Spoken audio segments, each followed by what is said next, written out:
내 인생에서 압도적 은혜가 하는 세 가지 일이라는 제목으로 하나님 말씀 증거하도록 하겠습니다.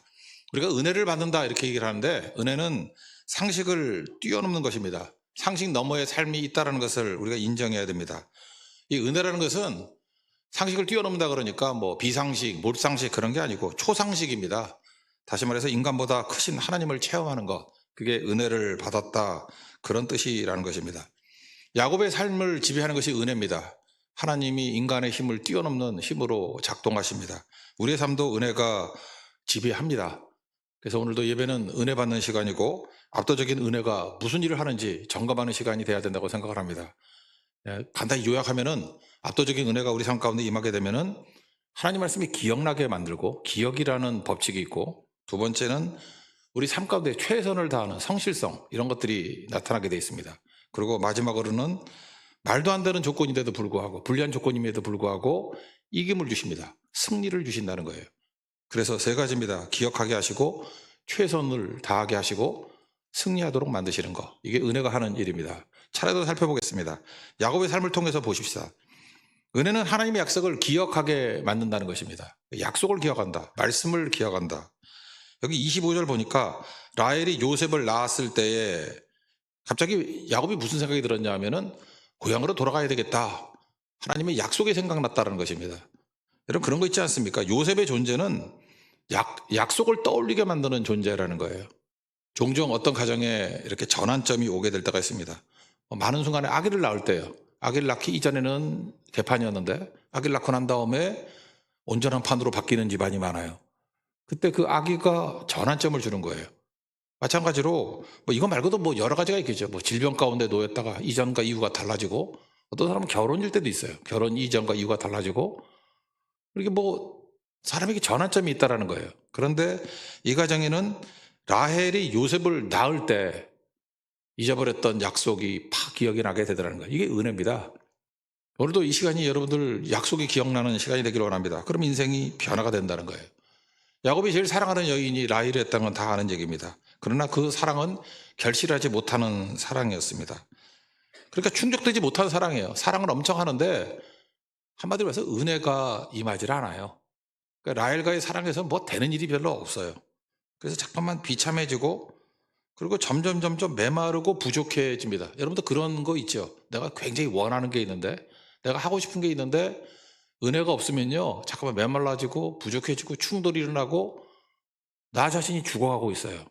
그럴 때 은혜가 결여된 것입니다. 발버둥 치면 발버둥 칠수록 수렁에 빠지는 거라고요. 사랑하면서 공유해 주는 거, 이것만큼 헷갈리는 게 없죠. 이때에 야곱이 깨달은 게 뭐냐? 라헬도 같이 깨달았겠죠. 사랑조차도 자기 자신의 힘으로 안 된다는 걸 깨달았습니다. 하나님의 은혜가 임해야만 사랑도 할 수 있구나, 그걸 깨닫게 됐다라는 것입니다. 그래서 라헬이 특별히 하나님의 은혜를 구했던 것 같아요. 우리 지난주에 살폈죠. 하나님께서 라헬을 생각하셨다, 이런 말씀이 나오지 않습니까? 30장 22절 보니까 하나님이 라헬을 생각하신지라, 그래서 소원을 들으시고 태문을 여셨다. 이 생각했다라는 것이 그 자카르라는 단어인데, 아즈카라 같이 얘기를 했죠. 이건 언약 용어라고요.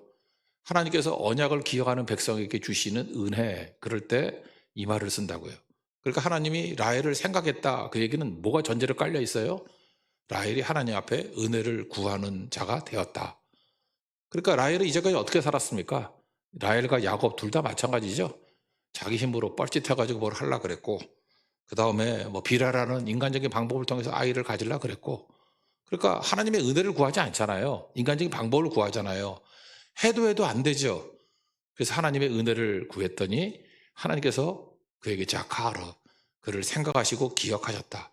은혜를 기억했다, 그래요. 약속을 기억했다, 그런 뜻이라고요. 그래서 태문을 여시고 아이를 주셨다. 이때에 야곱이 생각한 게 뭐예요? 약속은 이루어지는 거구나. 그래서 약속을 상기하게 되고, 더 큰 약속이 무엇이었습니까? 28장 14절에 나오는 약속이죠.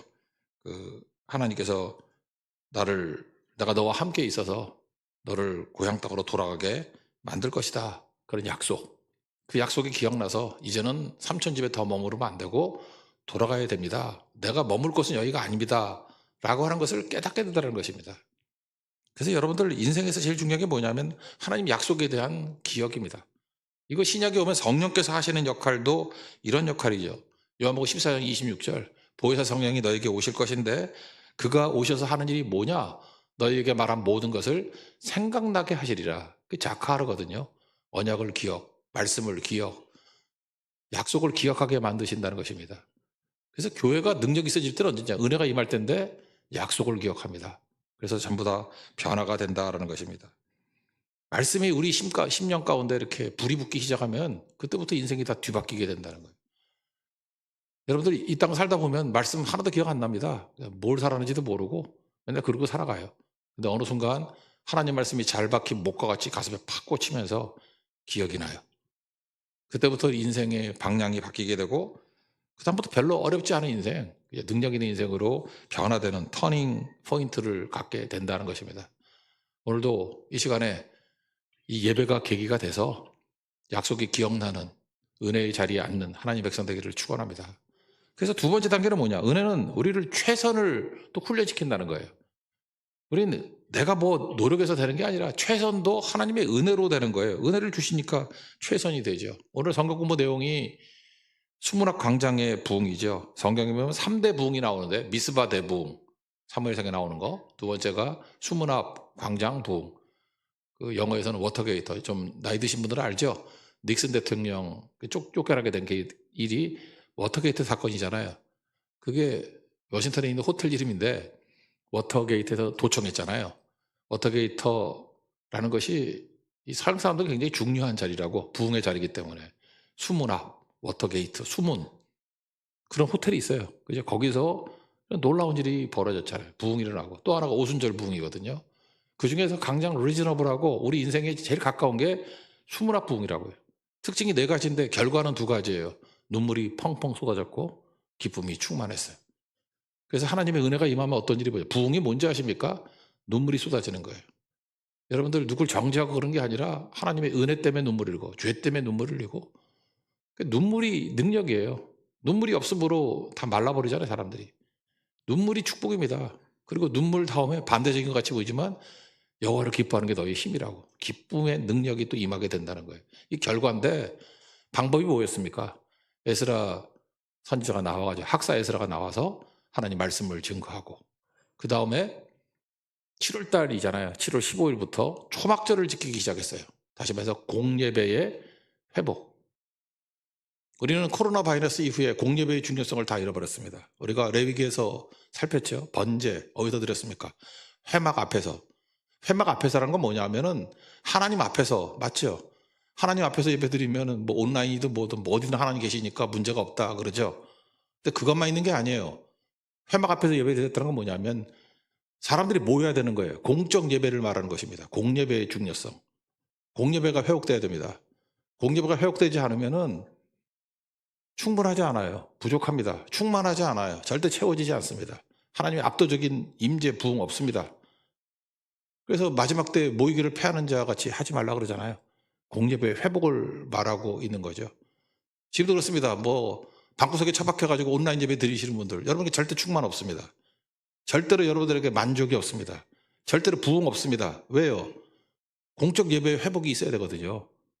하나님 앞에서뿐만 아니라 공동체 앞에서 예배를 드리는 게 중요하다는 것입니다. 이거 놓쳐서는 안 된다는 거예요. 두 가지죠. 말씀 증거가 있었고 공예배 회복이 있었고 그랬더니 결과적으로 눈물이 터져나왔고 기쁨이 넘치는 수문학 광장에 대부흥이 있게 되었다. 그런 얘기입니다. 이거하고 지금 최선을 다한다는 것과 무슨 관계가 있느냐? 이런 거하고 똑같은 거예요. 부흥에 있어서 모델이 되는 게 두 가지거든요. 미국의 대각성 운동이 돼 있어요. The Great Awakening Movement. 그러니까 영적으로 각성을 깨어나는 운동이 벌어졌다고요. 1차 대각성 운동의 주인공 그러면 조나단 에드워드. 2차 대각성 운동의 주인공은 찰스 피니. 근데 두 사람의 성격이 좀 달라요. 그래서 미국은 제가 볼 때 균형이 있는 것 같아요. 조나단 에드워드는 철저히 말씀 중심입니다. 말씀, 오직 예수님. 그래서 부흥은 인간이 뭐 이렇게 힘쓰고 조작한다고 되는 게 아니라 부흥은 하나님이 주시는 것이다. 그래서 전적인 하나님의 주권, 하나님의 은혜 이걸 강조하는 게 조나단 에드워드예요. 반면에 찰스 피니는 뭐 나쁘게 보지 마십시오. 찰스 피니는 방법론을 추구하는 거예요. 이런 조건이 충족되면 부흥이 일어나게 된다. 미국 사람들은 찰스 피니를 더 좋아하겠죠. 하우투 이런 거 되게 좋아하니까. 하는 법. 그래서 찰스 피니는 이런 조건이 있으면 부흥이 일어난다. 특별히 감리교 출신들 계십니까? 감리교가 여기서 영향을 되게 많이 받았어요. 그래서 우리나라에서는 감리교 이렇게 부르지만 영어로는 메소디스트 이렇게 잖아요. 메소디스트. 메소드잖아요. 메소드. 방법론자 그런 뜻이라고요. 그래서 감리교에서는 굉장히 방법을 강조해요. 이렇게 할 때에 부흥이 임하게 된다. 뭐가 맞습니까? 은혜가 맞습니까? 아니면 인간의 노력 뭐 이런 게 맞습니까? 저는 이걸 이렇게 두 가지로 나눌 수 있는 문제가 아니라고 생각해요. 확실한 건 뭐냐면 하나님께서 조나단 에드워드도 사용하셨고 찰스 피니도 사용하셨다는 거예요. 둘 다 필요한 거죠. 우리는 이걸 대별해서 나눌 문제가 아니고 먼저 찰스 피니 같은 방법이 필요한 거죠. 그죠? 이 방법조차도 하나님께서 주시는 은혜라고요. 그 위에 하나님께서 조나단 에드워드 같은 은혜를 부어주시는 게 맞다. 그래서 제가 볼 때 미국은 복된 나라인 것 같아요. 왜 복된 나라냐 하면은 지금까지 이렇게 침체기에 놓이게 되잖아요. 그러면 지금 흐름들이 쭉 있지 않습니까? 어디로 돌아가요? 조나단 에드워드로 돌아가요. 오직 말씀으로. 그런 운동이 이제 벌어지고 있습니다. 그러다가 또 말씀 하다 보면 자체 내에서 힘을 잃어버리고 좀 약간 변질되고 그럴 때가 있잖아요. 그럴 땐 다시금 찰스 피니적으로 우리가 이런 거 하면 안 되고 우리가 행동의 변화, 방법의 변화가 이루어져야 된다 하는 또 각성이 일어나요. 그래서 양쪽의 균형이 있게 되더라는 것입니다. 우리도 마찬가지입니다. 하나님의 은혜 그러면 입 벌리고 감 떨어지게 바라는 것만이 아니고 은혜의 내용 자체에 뭐가 들어있느냐, 우리 하여금 최선을 다하게 만드는 힘이 작동하게 된다는 거예요. 야곱에게 하나님의 은혜가 임했습니다. 교활하고 사기치고 하던 사람인데 그에게 최선을 훈련시키는 모습이 있게 되더라는 것입니다. 29절 보니까 외삼촌을 어떻게 섬겼는지 외삼촌이 아시나이다. 20년 동안 충성을 다했다. 다시 말해서 14년 동안 노동할 때 최선을 다하는 모습을 보였다라는 것입니다. 우리 김영석 교수라고 계시죠? 100년을 살아보니 벌써 10년 됐네요. 2016년에 쓰신 책인데 아직도 살아계시나? 나 아직 체크를 안 해봤어. 2부 때는 체크해서 알려드릴게요. 100년을 살아보니 아직도 살아계신 것 같아. 얼마 전에 TV에도 나온 거 보니까. 그럼 도대체 몇 살이야? 110세인가? 아니면 이분이 100세 되기 전에 쓴 것 같아. 내가 보니까 얼마 전에 102세라고 들어본 것 같은데 100세를 살아보니 그 책 내용의 핵심이 뭐냐, 인격의 핵심은 성실이라 그랬어요. 그러니까 반짝반짝 한두 번 잘하는 게 아니라 시간의 테스트를 받는 거예요. 그게 인격이라고. 내가 100년을 살아보니까 한 번, 두 번 잘하는 사람이 아니라 시간의 테스팅을 통과한 사람이 진짜더라. 성품이 중요하더라. 다시 말해서 성품으로 일하는 사람이 돼야 된다는 것입니다. 누가 박수 칠 때 하고 그러는 게 아니고 성품으로 일하는 거, 하나님의 성품으로 일하는 거. 그죠? 이게 너무너무 중요하다라는 것입니다. 여러분도 성품으로 일할 줄 아는 하나님의 종 되길 바랍니다. 31장에 넘어가면요, 삼촌 라반하고 대화하는 얘기가 나오는데 38절부터 41절까지 보니까 20년 동안 내가 삼촌의 것들 하나도 횡령한 거 없습니다. 그렇게 얘기하고 39절에 보니까 손해보는 일이 있으면 내 돈으로 다 채워 넣습니다. 그런 얘기를 하고 40절 보니까 낮에는 더위와 밤에는 추위를 무릅쓰고 눈 붙일 겨를도 없이 내가 일했습니다. 다 맞는 것 같아요. 41절 보니까 20년 동안 이렇게 봉사했는데 삼촌께서는 내 품삯을 10번이나 변역했다. 무슨 얘기입니까? 떼먹었다. 뭐 그런 뜻입니다. 그러니까 최선의 훈련을 라반에게서 받았다는 거죠. 이게 은혜예요.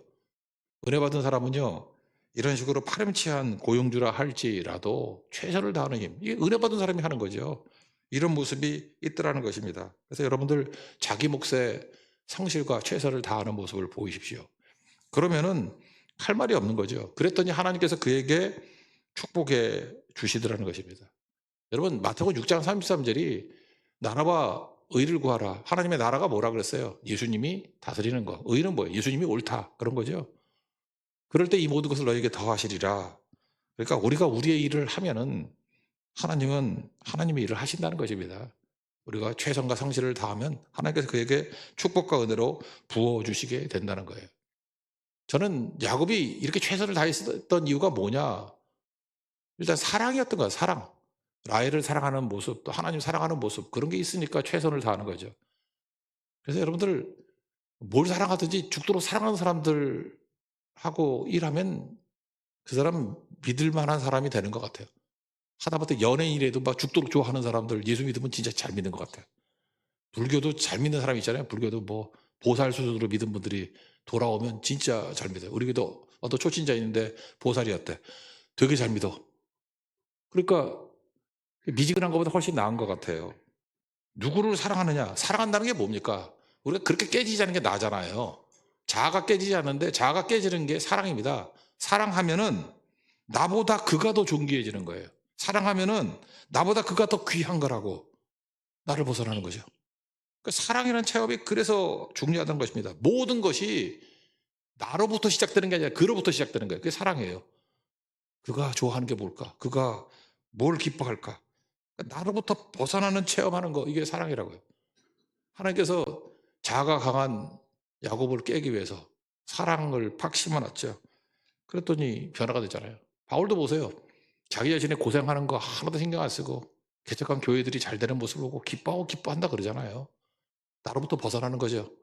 사랑입니다, 사랑. 사랑하는 사람은 게으르지 않습니다. 지금도 게을러 빠지고 태업하고 이런 사람 보면 사랑이 없는 거예요. 에이, 지지도 못난 놈. 그런 생각이 들거든요. 사랑이 없으니까. 사랑하면은 교만하지 않습니다. 겸손해져요. 하나님의 사랑이 부음받아야 된다고. 노력으로 되는 거 아닙니다. 이를 악물고 하는 거 아니에요. 하나님의 은혜가 임하는 거예요. 은혜, 헤세드, 그게 곧 사랑이거든요. unfailing love. 은혜가 사랑이에요, 은혜가. 헤세드, 사랑이라고. 은혜가 임하게 되면 게으르지 않습니다. 교만하지 않습니다. 그리고 은혜 안에서 최선의 문제를 알게 되더라는 거예요. 야곱이 변화가 됐죠. 은혜를 하니까 야곱은 시간이 가면 갈수록 변화가 돼요. 라반은 은혜를 모르니까 똑같아요. 처음부터 마지막까지. 그래서 마지막 세 번째, 은혜가 하는 일이 뭐냐?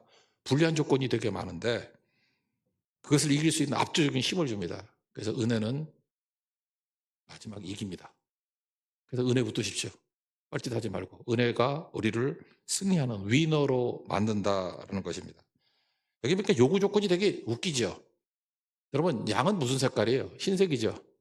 그리고 팔레스타인에 있는 염소는 검은색이래요. 우리도 흑염소 그러잖아.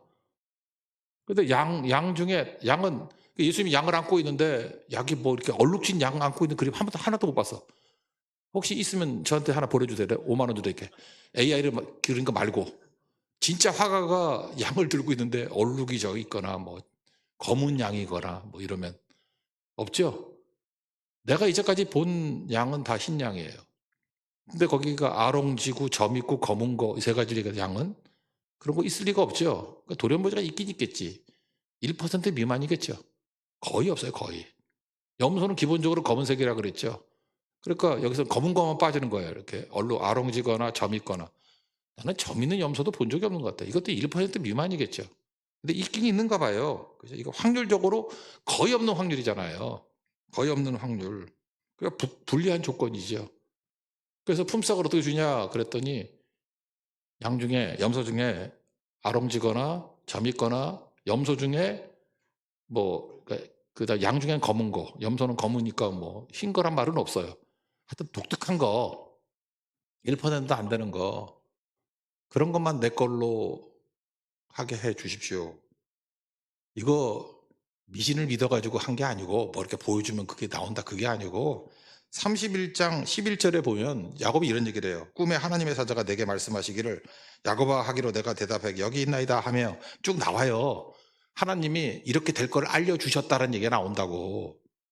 그러니까 야곱이 무슨 뭐 잔머리 굴린 게 아니고 하나님이 말씀해 주신 것들에 대한 확신 가지고. 그러니까 이런 거와 똑같은 거죠. 확률적으로는 말이 안 돼.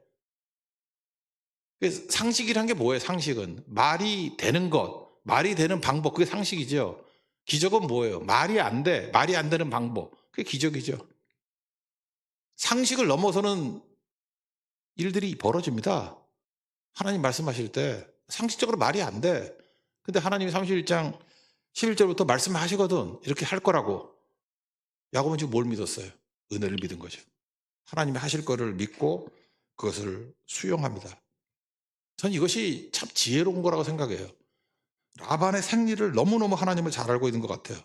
라반이 만약에 야곱에게 유리한 조건이라 그러면 허락하겠어요? 허락 안 하죠. 근데 악한 자는 너무 편해. 왜냐하면은 악한 자는 처음부터 끝까지 지 욕심밖에 몰라. 자기 이익밖에 몰라. 불통이야. 그래서 자기에게 압도적으로 유리한 조건을 하면은 낼름 받아먹어요. 나는 이것이 하나님의 은혜의 사기라고 생각해. 은혜 가지고 사기치는 거야. 하나님 은혜는 100% 되죠.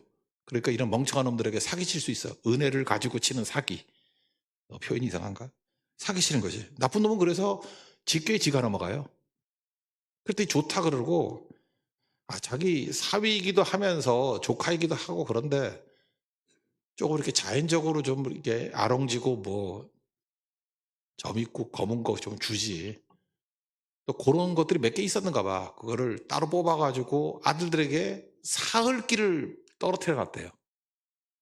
이런 걸 뭐라 그러죠? 저는 남자지만 남자 같지도 않아. 비열한 남자, 치사한 남자. 더 심한 얘기가 나오는데 강대상에서 말할 수가 없기 때문에 그래. 이런 놈이 다 있어, 이런 놈이.